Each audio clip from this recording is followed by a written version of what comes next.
Sticker लावलेले फळं जर आपण विकत घेत असाल तर सावधान.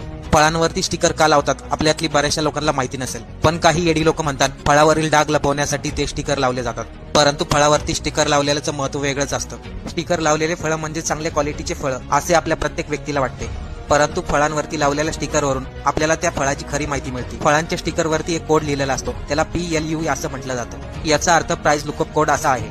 जर एखाद्या फळावरती 5 अंकी नंबर असेल आणि जर त्याची सुरुवात 9 नंबरनी होत असेल तर याचा अर्थ असा आहे तर ते फळ ऑर्गॅनिक फार्मिंग पासून बनवण्यात आलंय, त्यामुळे हे फळ आपल्यासाठी अत्यंत फायदेशीर आणि उपयोगी ठरते. पण जर एखाद्या फळावरती 5 अंकी नंबर असेल आणि त्या नंबरची सुरुवात 8 नी होत असेल तर त्याचा अर्थ असा होतो हे फळ अर्ध नॅचरल ना अर्ध केमिकल पासून बनवलं जातं. आणि जर एखाद्या फळावरती 4 अंकी नंबर असेल आणि त्या नंबरची सुरुवात 4 नी होत असेल तर ते फळ पूर्णपणे इनऑर्गॅनिक असते आणि ते फळ तुमच्या शरीरासाठी प्रचंड धोकादायक ठरू शकतं. त्यामुळे फळ घेताना ज्या फळावरती 9 नंबरनी सुरुवात होती तेच फळ खरेदी करावे.